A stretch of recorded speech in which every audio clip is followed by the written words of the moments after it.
Now let's connect all the components to each other and to the motherboard. This is the DVD-ROM drive. Here is the connection for the audio cable. Here are the jumpers for configuring the drive.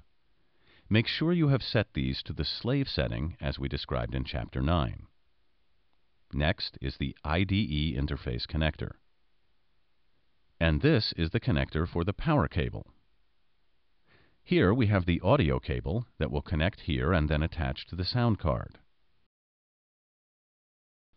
This is the ribbon cable that will plug into the IDE interface connector. The connector has a notch, so it will only fit in one way. This is the power cable. It plugs in here. It can only fit in one way, so make sure you have it in the proper orientation when you try to plug it in. Here you see I have connected the IDE ribbon cable to the DVD-ROM drive. As you can see, there is another connector near the middle of the IDE ribbon cable. I can connect this to the hard drive. I will plug it in now so you get the idea. We will actually be connecting it later when I do the other hard drive connections. Now I am ready to connect the power cable to the DVD-ROM drive. The next drive I will connect is the floppy drive. This small white connector is the power connection for the floppy drive. It will connect right here.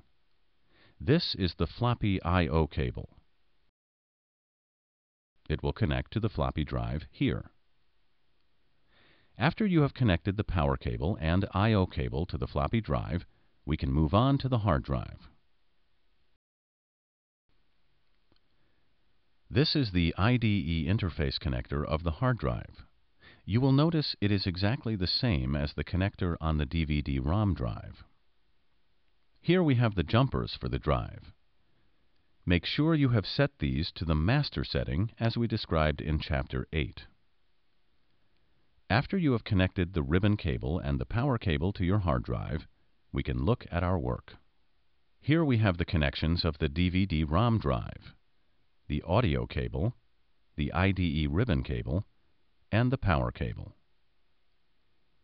The floppy drive I/O cable, the floppy drive power cable, the hard drive IDE ribbon cable, and finally the hard drive power cable. Now we can begin connecting the drives to the motherboard. First, we can connect the cable coming from the floppy drive to the floppy drive interface connector. This connector will be labeled on your motherboard. Next, we will connect the IDE ribbon cable that is attached to the hard drive and DVD-ROM drive. This needs to plug in to the primary IDE interface connector.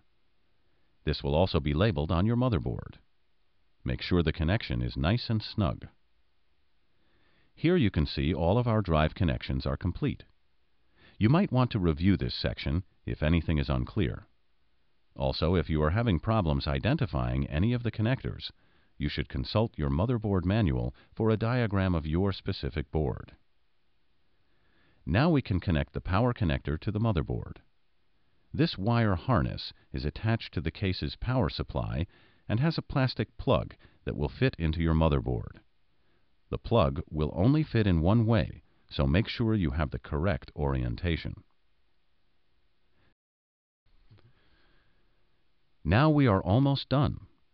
In the next chapter, we will review our work and put the final touches on our PC.